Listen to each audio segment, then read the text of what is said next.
Dans une NBA qui pousse toujours la narrative à l'exagération, comment savoir quand on assiste vraiment à quelque chose d'historique? Comment savoir si ce qui est en train de se passer sous nos yeux est un événement unique dans l'histoire de la NBA ou bien juste une nouvelle performance incroyable d'un de ses athlètes? C'est ce qu'on va essayer de comprendre avec la saison actuelle de Nikola Jokic. Parce qu'il se pourrait très bien que le joueur serbe soit en train de réaliser la plus grande saison offensive de l'histoire de la NBA.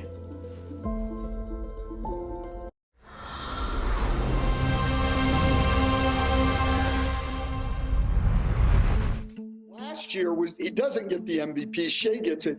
Last year was the best year of Jokic's career, better than the MVP years, and now he's having a year better than that. The guy keeps getting better. I will say this, there has not been a more dominant, complete player that I've played against in a sense of all the attributes that you just mentioned. I think Jokic might be the best offensive player in the history of the NBA. I think that's on the table now for me. Well, he might be the best player in the history of the NBA. Here's the thing. Like, my son says this all the time. Wow. Mais alors pourquoi LeBron James et d'autres observateurs NBA sont en train de penser que Nikola Jokic est le joueur le plus dominant offensivement de l'histoire de la Ligue? Pourquoi est-ce que cette saison en particulier, Nikola Jokic est en train de choquer la planète basketball? En statistique, en vidéo et en analyse comme toujours, on va essayer un peu de comprendre pourquoi cette saison du pivot serbe est encore plus exceptionnelle que les saisons précédentes, bien qu'il ait déjà attrapé 3 MVP, un MVP des finales et 2 deuxièmes places au trophée du meilleur joueur. Alors qu'est-ce qui fait que finalement Jokic en 2025-2026 est en train de marquer encore plus l'histoire? Et ben c'est parti pour un voyage dans les chiffres, dans les vidéos et dans l'analyse du basket. Cette année, il y a eu un match particulièrement marquant, celui contre les Clippers, où Jokic a scoré plus de 50 points. Et ce qui est assez intéressant dans ce match-là, c'est que Tyronn Lue l'a avoué en fin de match, ils avaient une approche particulière. En fait, l'idée, c'était de laisser Jokic scorer individuellement et de limiter ses passes le plus possible. Et à vouloir limiter ses passes et le laisser scorer, il en a scoré 50 des points sur une vingtaine de tirs. Et en fait, il était tout simplement impossible à arrêter parce que la vraie force de Nikola Jokic, peut-être parfois avant même son passing, c'est son scoring. C'est un joueur qui est impossible à arrêter en 1 contre 1. Et là où les Clippers pensaient avoir 2 solutions face à Jokic, avec Brook Lopez et Ivica Zubac, finalement, ils n'ont eu que des problèmes.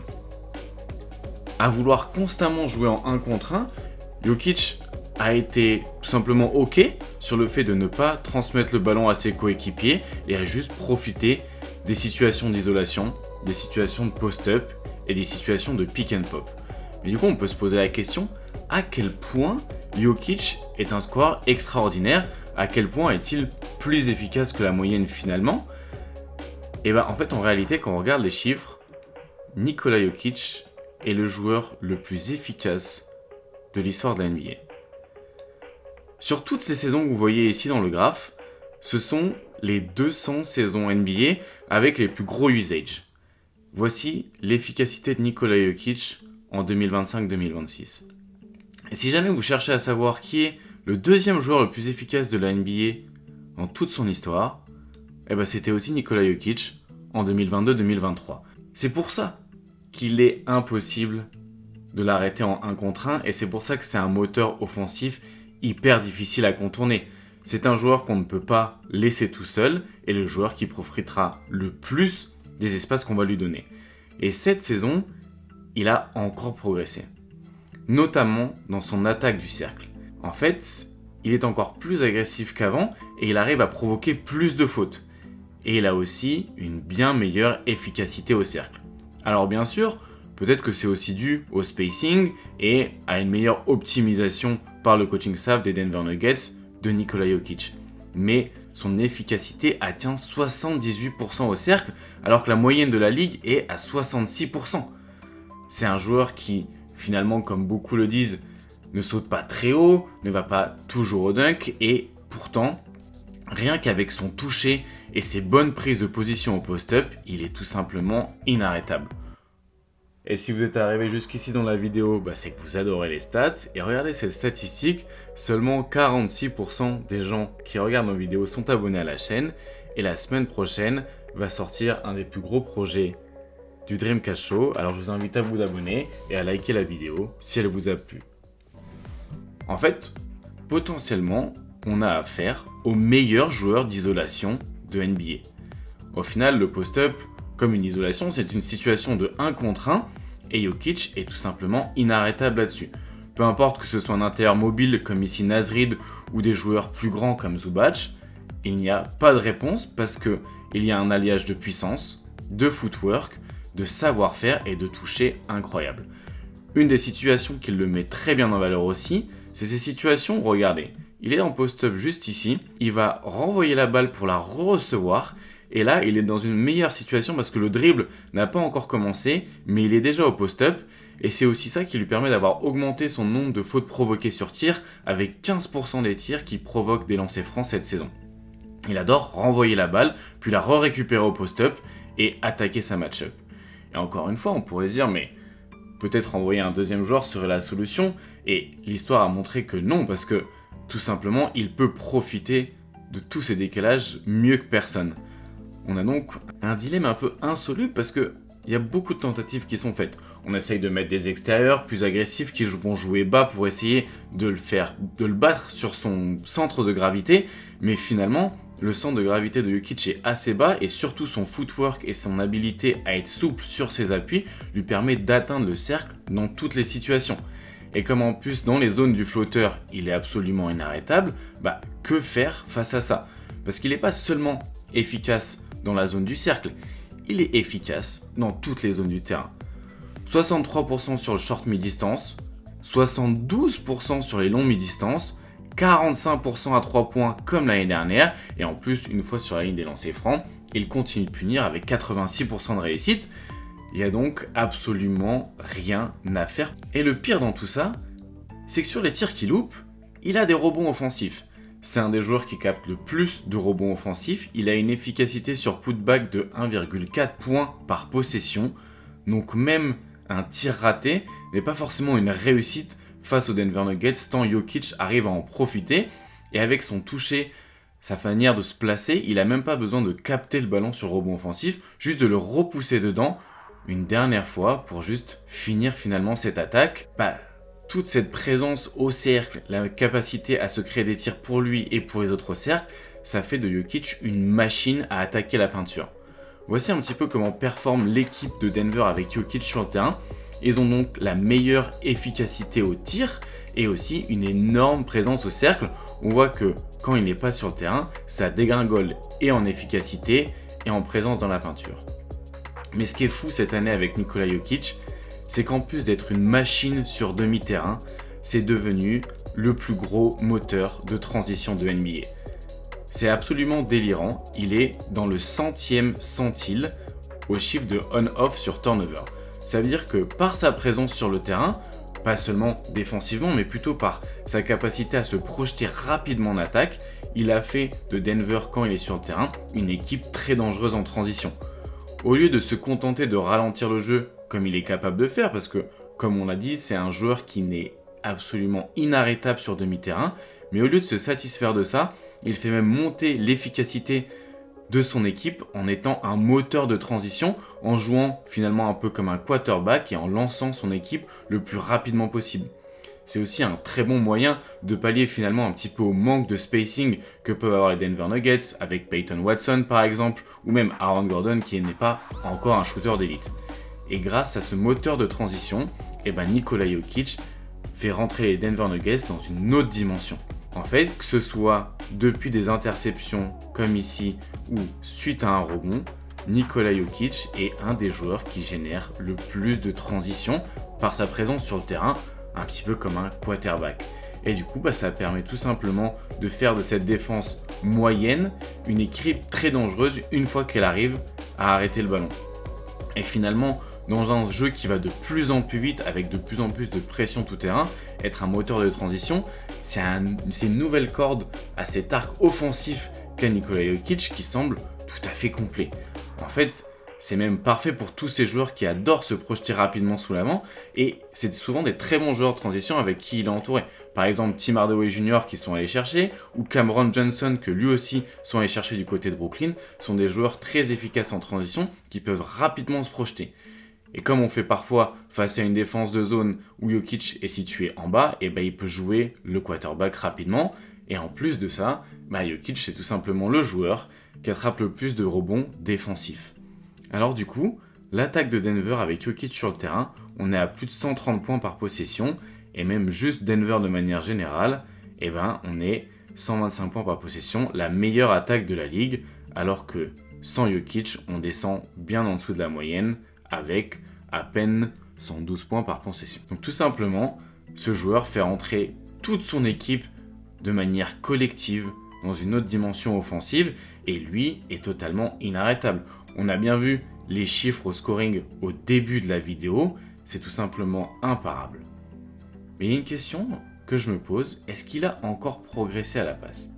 Alors, je ne sais pas s'il est capable de progresser, mais en tout cas ce qui est sûr, c'est que son volume il a encore augmenté. Le volume de passes décisives comparé à son nombre de tirs a encore augmenté, et ça fait de lui le joueur qui passe le plus relativement à son volume de tirs, et qui crée le plus d'opportunités pour les autres. Et quelque chose que j'adore cette année du côté de Jokic, c'est la variété sur lesquelles il trouve ses coéquipiers et aussi la variété des coéquipiers avec lesquels il a créé du jeu à deux. En effet, si on regarde ce graphe, il y a un pourcentage assez équilibré avec les joueurs à qui il fait des passes décisives lors des matchs. Et ça, c'est très important pour éviter d'avoir qu'une seule route, celle de Jamal Murray ou celle d'Aaron Gordon. En fait, il y a une vraie diversité dans les personnes qu'il arrive à trouver, que ce soit sur les coupes au cercle ou que ce soit derrière la ligne à 3 points. Et ça, c'est hyper important pour ne pas être facile à lire et créer de la confusion finalement dans les défenses. En fait, les défenses vont souvent avoir du mal à savoir est-ce qu'elles doivent défendre le cercle ou est-ce qu'elles doivent défendre la ligne à 3 points. Souvent, rien qu'avec un cut, on va pouvoir libérer le cercle, ou alors avec un cut, parfois, la tension va être tellement forte sur la peinture qu'on va pouvoir libérer un tir à 3 points. Et c'est toute ça, la force de Denver, c'est de ne jamais donner la solution avant la passe de Jokic si le ballon va aller au cercle ou à 3 points. Et en fait, ça c'est la répartition des assists de Jokic. Il y en a 31% à 3 points, 55% au cercle et seulement 14% pour le mid-range. Donc, en plus de faire des passes magnifiques, Jokic crée des tirs d'une grande qualité pour ses coéquipiers et il y a une pression constante chez les équipes adverses à ne pas savoir où va aller le ballon. Regardez ici par exemple, Norman Powell ne sait pas vraiment où se positionner, il a surtout peur que finalement Brand coupe dans son dos et que ça crée une coupe au cercle.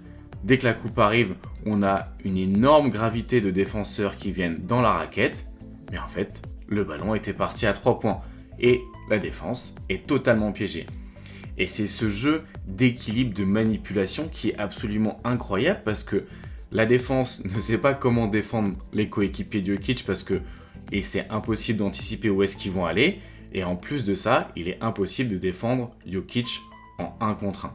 Regardez par exemple ces 2 actions face à Memphis. On a 2 actions sur un côté avec 2 joueurs qui se posent des écrans et la défense ne sait que faire. Pareil sur cette action pour ouvrir le match face à Phoenix. Vous voyez, on a un enchaînement d'écrans. Ici, un écran de Jamal Murray, une coupe dans ce sens-là, un écran d'Aaron Gordon, une coupe dans ce sens-là, et toujours notre ami Nikola Jokic avec le ballon dans les mains, qui exerce dans tous les cas une grosse pression sur la défense. Un deuxième écran juste ici pour Jamal Murray. On s'attend donc potentiellement à un tir à l'extérieur. C'est ce qui va attirer tout simplement la défense ici. On a ensuite une coupe d'Aaron Gordon qui va attirer énormément l'attention de la défense dans cette zone-là du terrain. Et en fait, c'était pour un tir à 3 points. Difficile finalement d'anticiper parce que l'enchaînement de coupes rend la chose très difficile à voir pour la défense. Et elles savent que constamment, s'il y a un joueur libre, il va être trouvé par Jokic. Comme vous l'avez vu, l'action suivante face à Phoenix, on a un petit peu la même situation. Cette fois, l'équipe s'attend à que ce soit une passe pour un joueur à 3 points. On a du coup beaucoup plus de gravité sur Cameron Johnson et sur Jamal Murray. Et en fait, c'est Aaron Gordon qui coupe au cercle et qui va être trouvé pour le dunk. Encore une fois, l'idée c'est pas seulement de trouver ses coéquipiers, c'est de trouver ses coéquipiers dans les meilleures situations possibles. Et c'est bien ça ce qui fait de Jokic le meilleur passeur de NBA, c'est qu'il peut trouver le meilleur joueur dans la meilleure situation. Puis pour les kiffeurs de jeu à l'ancienne, il y a beaucoup de post-up. Des post-up dynamiques qui créent des décalages, et comme il peut passer ou scorer depuis ces situations, pour les défenses c'est assez difficile à suivre, et lui se régale depuis le poste haut ou le poste bas. Il peut aussi jouer le porteur de balle sur pick and roll. Mais alors, à quel point il passe plus que les autres? À quel point il crée plus que les autres? Eh ben regardez. Ça, c'est sur les joueurs qui ont plus de 25% d'usage en NBA cette saison. Ici en bas, on a l'efficacité. Donc vous voyez que Nikola Jokic est bien plus efficace que n'importe quel autre joueur NBA avec un gros volume. Et en plus de ça, c'est aussi le joueur qui a le plus gros ratio de playmaking. On a donc le joueur parmi les gros volumes qui passe le plus la balle et qui crée le plus pour les autres et qui score avec la plus grosse efficacité. Alors au bout d'un moment, quand on commence à regarder toutes ces statistiques-là, plus efficace sur la saison, plus efficace sur toutes les saisons à plus de 26% d'usage, le joueur qui fait le plus de passes, le joueur qui passe le mieux le ballon, le joueur le plus inarrêtable, même dans des situations complètement ubuesques depuis le milieu de terrain.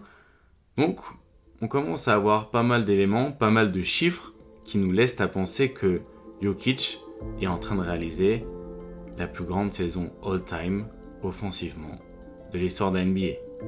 En même temps, quand tu es le meilleur scoreur, le meilleur passeur, le meilleur joueur de post-up, probablement le joueur avec le meilleur toucher, un des joueurs qui fait le moins d'erreurs et qui trouve les meilleures situations, ça commence à être difficile de trouver mieux.